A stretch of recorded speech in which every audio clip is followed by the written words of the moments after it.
¿Por qué no te ascienden cuando estás trabajando de Facility Manager desde hace ya bastante tiempo? ¿Crees que estás haciendo un buen trabajo? Pero resulta que año tras año pues sigues en el mismo sitio o la modificación ha sido muy leve. ¿Esto a qué se debe? ¿Qué estás haciendo mal? ¿Es que estás haciendo algo mal? ¿Depende de ti? ¿No depende de ti? Vamos a comentarlo en el episodio de hoy. Bienvenido, bienvenida a un nuevo episodio de este podcast Entre lápices y pantallas, en el cual hablamos de todo aquello relativo a diseño y gestión de lugares de trabajo, así como de los modos de trabajar. Yo soy Eduardo Arazola, a estas alturas ya nos conocemos, y este episodio está patrocinado por Easaedro. Ya sabes que puedes entrar en easaedro.com. Y como estábamos comentando, hoy vamos a hablar un poco de este asunto de los ascensos dentro del mundo del FM. Y es que si llevas ya un cierto tiempo dentro de este sector y miras a tu alrededor, a las personas que conoces, pues puede ser que te des cuenta de que a lo largo de los años, si comparas la actividad de FM con otro tipo de actividades de otros sectores, puedes ver que la movilidad es bastante reducida si hablamos en términos de cambios laborales, sobre todo de ascensos dentro de una misma empresa. Y esto se ha convertido en una práctica habitual en todo lo que se refiere a la gestión de lugares de trabajo. Efectivamente, como en cualquier cosa que comentes, siempre va a haber excepciones y siempre va a haber gente que conozca a alguien que entró en su día con una beca, haciendo, como se suele decir en las películas americanas, el café y las fotocopias, y que al cabo de los años pues ahora pues tiene un empleo muy bueno, un puestazo y conduce un deportivo o lo que sea, ¿no? O tiene 3 yates o lo que tú quieras. Pero en general, si llevas un cierto tiempo en esto, habrás visto que la movilidad es bastante poca y los ascensos son bastante pocos. ¿Y esto tiene lógica o no tiene lógica? Pues podríamos decir que tiene lógica en los propios términos del desarrollo de la actividad. Y es algo que te vas a encontrar en muchos trabajos. La dificultad de ascender precisamente porque la actividad cambie. Y vamos a empezar hablando de lo que son precisamente los términos propios del trabajo, porque el ascender o no ascender también te puede venir por otro tipo de circunstancias que no tienen mucho que ver con tus habilidades y tu capacidad de desempeño. Pero vamos a empezar hablando de esto, ¿no? Y es simplemente que muchas veces, en muchas ocasiones, el cambio de puesto implica un cambio de actividad en sí y puede implicar un cambio de producción a gestión. Y esto es algo bastante complicado de sobrellevar, sobre todo por parte de la empresa. ¿A qué me refiero con esto? Tú puedes, imagínate, si vamos al ejemplo absurdo que decíamos de las películas americanas, ¿no? Y entras en la empresa pues para preparar el café y hacer las fotocopias. Puedes ser fantástico y tener un rendimiento enorme haciendo un café fantástico y haciendo unas fotocopias fantásticas a muchísima velocidad y siendo muy eficiente, etcétera, etcétera. Pero en el momento en el que salgas de ahí y vayas a ocupar, por ejemplo, ya un puesto de FM, pues resulta que la actividad ya no es esa. Entonces, tu valía profesional haciendo un café fantástico y unas fotocopias fantásticas, pues ya no vale de mucho cuando tienes que hacer algún tipo de gestión, porque ya se ha cambiado, ¿no? Hoy en día, el hecho de que se emplee la palabra manager, pues no significa que se esté haciendo realmente una gestión. Hay muchos trabajos que se llaman de FM, pero que realmente son trabajos de producción. ¿Esto qué quiere decir? Que, bueno, pues tienes una tarea muy similar a si fueras, pues por ejemplo, un arquitecto o un ingeniero, ¿no? Que tienes que estar mucho tiempo realizando una labor, producir una documentación, etcétera, para un producto final o simplemente para un control de jerarquías superiores, ¿no? Normalmente, cuando ya se pasan los primeros estadios de FM, ya se entra efectivamente en ámbito de gestión. Y esa gestión no quiere decir que no vaya a estar controlada porque puede haber una jerarquía bastante amplia y de hecho el FM es un mundo en el que normalmente quien está a la cabeza de FM a su vez tiene que responder ante otros departamentos que tienen una mayor jerarquía dentro de la empresa. En general, departamento de Facility Management, servicios generales, mantenimientos, servicios, como lo quieras llamar, pues acaba siempre pendiendo o bien del departamento financiero o bien del departamento de recursos humanos. Son los dos lugares donde ha venido estando encuadrando. ¿Qué ocurre? Pues que al final, si estás en la cabeza más alta, estás en la parte más alta del departamento de FM, normalmente aún así tienes que reportar a alguien de uno de estos departamentos, que es a su vez quien tendrá que reportar a realmente la dirección, ¿no? Claro, esto estamos hablando cuando es una estructura de FM interna, ¿no? Cuando una empresa pues tiene un departamento que se encarga de la gestión de sus espacios, de sus instalaciones y de que el lugar donde se está trabajando dé el mejor servicio a las personas que están realizando la actividad de core business de esa empresa, ¿no? Cuando se externaliza todo completamente a un proveedor de servicios o a varios proveedores de servicios, esto ya no tiene mucho sentido porque ya la actividad dentro de FM, dentro de esa empresa que es de servicios, ya es diferente, porque ahí todo el mundo ya es FM, ya todo el mundo pues diseña, todo el mundo es mantenedor, todo el mundo tiene una serie de departamentos más o menos estancos o intercomunicados entre sí, pero que forman parte de la propia jerarquía de la empresa y no de la función que esté realizando dentro del cliente. Es decir, si tienes una empresa que es de servicios de gestión de instalaciones, pues tendrás personas en producción que serán a lo mejor pues el equivalente a lo que sería un jefe de obra, que será tu facility manager desplazado o no desplazado, el que se encargue de ir a visitar los espacios. Luego habrá otras personas que se encarguen de firmar los contratos o de realizar los SLAs. Luego habrá otras personas que se encarguen a lo mejor por parcelas, ¿no? de conocimiento. Habrá alguien que se encargue de los servicios más críticos, a lo mejor relativos a las salas técnicas. Otra persona a lo mejor se encarga de los asuntos de energía, ¿no? Lo que suele llamarse el Energy Manager, que se encarga pues de temas pues de eficiencia o de control energético. Habrá alguien que se encargue más de temas de instalaciones, alguien que se encargue más de temas de espacios. Entonces la estructura es completamente distinta. Y cuánto se ascienda o no se ascienda, ahí depende exclusivamente de cómo sea la estructura de esa empresa de servicios. Pero al final la pega es la misma.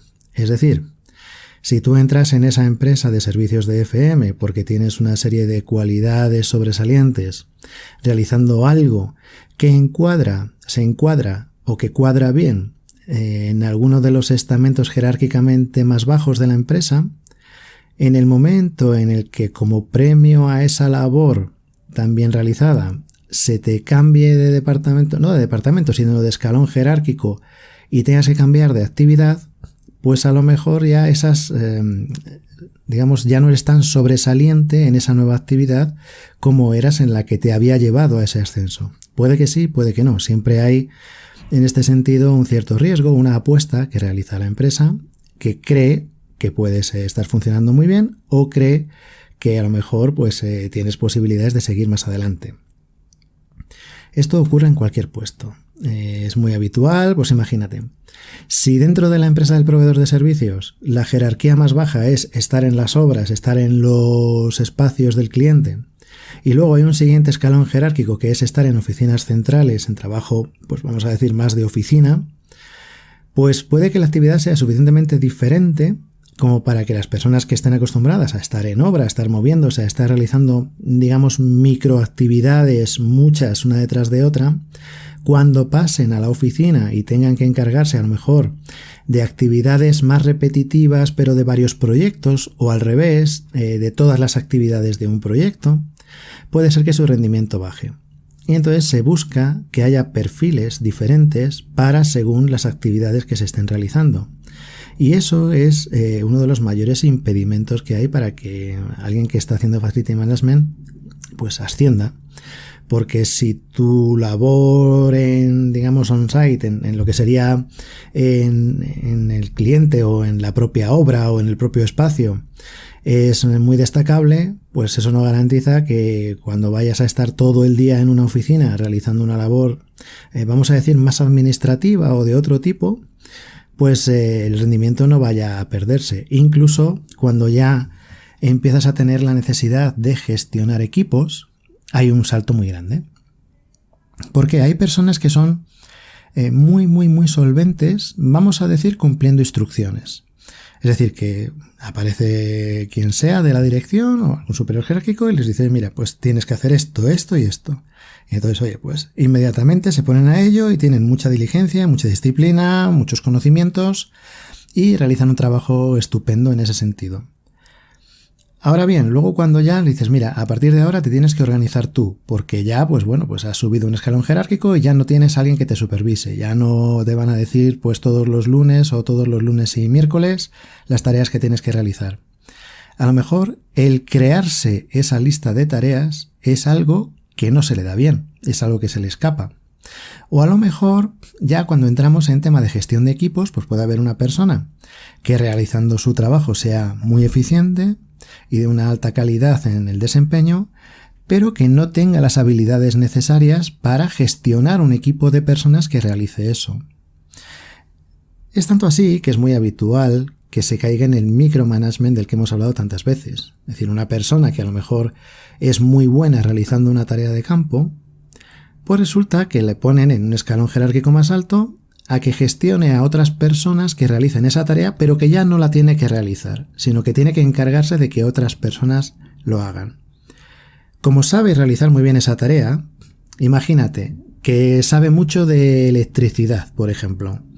Y entonces, pues como sabe mucho de electricidad, o sabe mucho de limpieza, o ha estado toda la vida pues haciendo una labor específica, yo qué sé, mantenimiento del aire acondicionado, tiende a entrar mucho en el detalle de esa gestión para las personas que deberían estar realizando el trabajo. Tiende a, como se suele decir, remangarse y, entre comillas, predicar con el ejemplo para decir, mira, es que esto se hace así, si es que yo lo hago mejor que tú, porque mira, soy capaz de hacerlo sin necesidad de tanto, de cuánto, y se ponen a hacerlo cuando ya no es su trabajo. Y esto implica que lo que sí es su trabajo, por aquello que ahora le están pagando, tiene un rendimiento menor, está funcionando peor. Es una cosa que ya se sabe y es uno de los impedimentos más grandes para que se pueda ascender dentro del FM. No solamente dentro del FM, pero es un caso muy claro. Cuando se pasa a gestionar equipos en vez de a realizar tareas siendo gestionado o gestionada por otra persona, por un jefe o una jefa que se encargue de gestionar el equipo al que perteneces. Y luego hay otras cuestiones que ya son muchísimo más complicadas, que empiezan a aparecer en estamentos más altos ya dentro no solamente del FM, sino dentro de las empresas y que ya es, digamos, una cuestión más difícil. Es una barrera muy grande y, bueno, no solamente enseguida cuando empiezo a comentarlo en cualquier lugar, enseguida todo el mundo empieza a pensar, sí, bueno, claro, el tema de los idiomas, hay que ser bilingüe porque si no sabes inglés... No tiene nada que ver con eso. Tiene que ver con el desempeño de la propia actividad. Y tiene más que ver con la creación de presupuestos, con la defensa de los presupuestos, con el mantenimiento, la evolución de los presupuestos iniciales a lo largo de los periodos a los que son aplicados, temas ya, digamos, más de la consecución financiera y del rendimiento financiero de lo que se va a necesitar, digamos, una visión ya mucho más amplia de lo que supone, pues oye, se ha parado una máquina de aire, hay que arreglarla. Bien, pues hay personas que son muy eficientes en eso, reciben la llamada o ellos mismos lo ven y pues ya saben a quién llamar, dónde está el técnico, cuánto tiempo tarda en venir, consiguen que se haga muy deprisa, se solventa la incidencia, se cierra, se hace el reporte necesario, se mete dentro del sistema informático que sea y queda el tema resuelto. Eso no tiene nada que ver, pero nada que ver con la visión necesaria para poder realizar a principios de año un presupuesto del departamento de FM que haya que defender ante la dirección financiera y ante la dirección general de la empresa y decir, mira, durante este año se van a realizar toda esta serie de acciones que están valoradas en tanto y si queremos llegar a este nivel de servicio vamos a necesitar una inversión de tanto y a cambio de esa inversión de tanto en estos plazos vamos a obtener estos resultados. Eso está al alcance de muy poquitas personas dentro del mundo del FM. Muy poquitas personas. Y de hecho, tanto es así que muchas veces, y eso lo hemos hablado aquí ya en el podcast, muchas veces ese número no nace de FM, sino que viene impuesto de fuera. Entonces, nadie en FM es capaz de decir, vamos a necesitar este dinero para llegar a este nivel de servicio mediante estas acciones, y lo que ocurre es que alguien del departamento financiero, por decirte algo, llega a la responsable de FM o a la responsable de FM y le dice: para este año disponéis de esta inversión, de este dinero, haced lo que podáis, apañaros como podáis con este dinero para lo que salga, para las incidencias o lo que sea. Es muy diferente una cosa de la otra. Como ves, tiene una justificación bastante, técnicamente hablando, bastante clara, que haya una dificultad de ascensos significativos dentro de las empresas. Tanto es así que si alguien que está en el nivel de presupuestos causa baja en la empresa porque se va a otra o lo que sea, o es despedido, lo más habitual es que se contrate a otra persona que ya esté habituada a esa gestión de presupuestos, a esa creación de presupuestos, o en un escalón más bajo a la gestión de equipos, a la, verificación de un trabajo de otras personas, a la gestión del trabajo que realizan otras personas, que es completamente diferente de la gestión que realizas tú cuando estás haciendo tu trabajo. Claro, es esto que en tantas ocasiones se dice que es la gente que ya no trabaja porque gestiona. En algunos países como el nuestro, en España, el hablar de gestión en general muchas veces se interpreta como que es la gente que no trabaja. Es gente que se pasa el día hablando por teléfono, haciendo llamadas, teniendo videoconferencias, etc. Y eso pues aún hoy, en 2024, que estamos ahora mismo, pues se sigue considerando por mucha gente como el no trabajar. Sin embargo, es algo, ya lo hemos dicho muchas veces, cuando no existe esa gestión, el trabajo de los demás muchas veces cae en la inutilidad completa porque ni se sabe para qué se hace, ni tiene un propósito, ni tiene un objetivo claro, ni se sabe por qué, ni tiene un rendimiento predefinido, ni nada por el estilo. Entonces, eso, claro, quien lleva la empresa, la dirección general, etcétera, sí lo entiende y sí sabe cómo están divididas las funciones por estamentos. Es muy difícil confiar en que alguien pueda pasar de una actividad a otra de una manera tan fácil. Es cierto que hay una visión que proviene de mucho tiempo atrás, de que en las empresas antes pues se entraba en los estamentos más bajos y se iba ascendiendo. Y daba igual la actividad, porque se entendía a la empresa como un lugar de escalones jerárquicos. Piensa, por ejemplo, si tiene mucho que ver si entras a trabajar en un restaurante, pues si tiene mucho que ver la actividad de camarero con la actividad de cocinero, con la actividad de dueño del negocio, o con la actividad del mantenimiento de la maquinaria de la cocina, o con la actividad de la lavandería de los manteles, o con la actividad del mantenimiento del propio espacio. No tiene nada que ver lo uno con lo otro. Es decir, si tú piensas que alguien que, por ejemplo, está limpiando el espacio, forma parte del servicio de limpieza, puede pasar a cocinar los platos porque se considere un estamento jerárquico más alto dentro de la empresa del restaurante, no tiene mucho que ver una actividad con la otra. Que alguien que está realizando una labor de camarero que requiere unas ciertas habilidades que personalmente las considero muy valorables porque se requiere una cierta memoria, una agilidad, un cierto equilibrio, un dinamismo, un ánimo, un trato con el cliente, una paciencia, etcétera, que es muy valorable.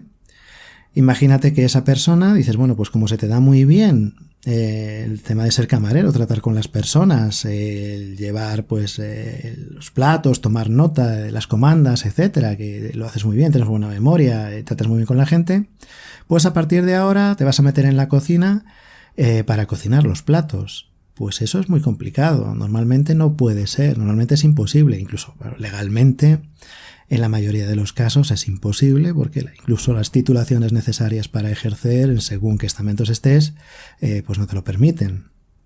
Pero luego da un paso más y dices, bueno, pues voy un paso más arriba y ya pues hablo de ser socio del negocio o de ser propietario del restaurante.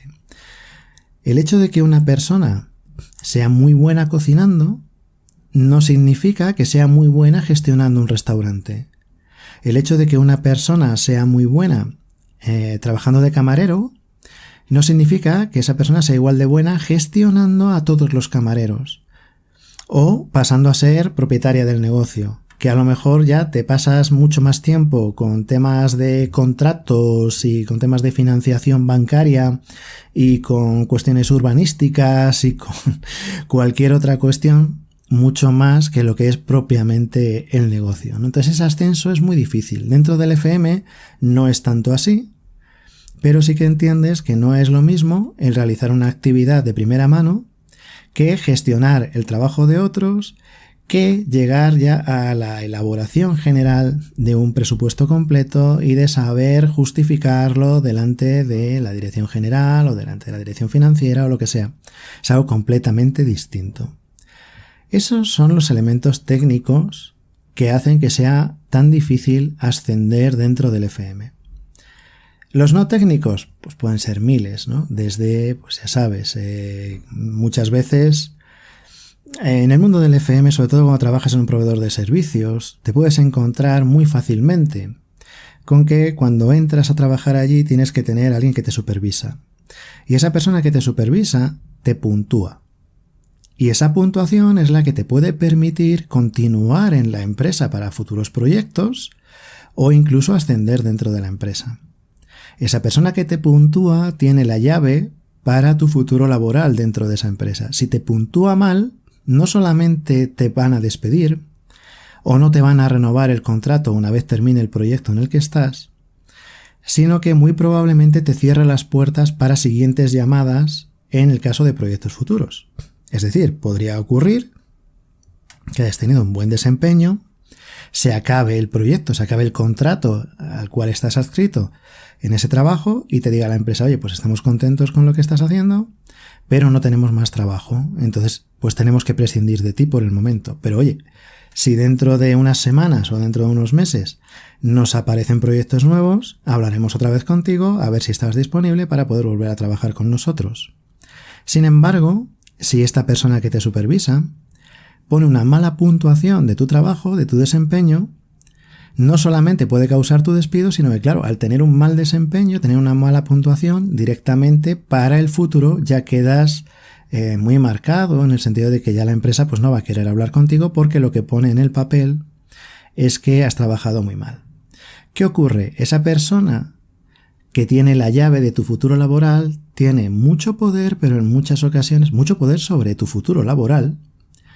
En ocasiones solo tiene poder sobre tu futuro laboral, pero sobre tu futuro laboral tiene mucho poder. Y es una persona que puede ser que te encuentres con alguien que no tenga preparación ninguna, que no tenga calidad en el trabajo ninguna o que no tenga calidad humana ninguna. En cualquiera de esos tres casos lo vas a tener difícil porque esa persona se va a sentir bajo amenaza de que a lo mejor si te puntúa bien puedes llegar a quitarle su puesto de trabajo, puedes llegar a tener una valoración mejor que la que tiene esa persona que ahora mismo te supervisa.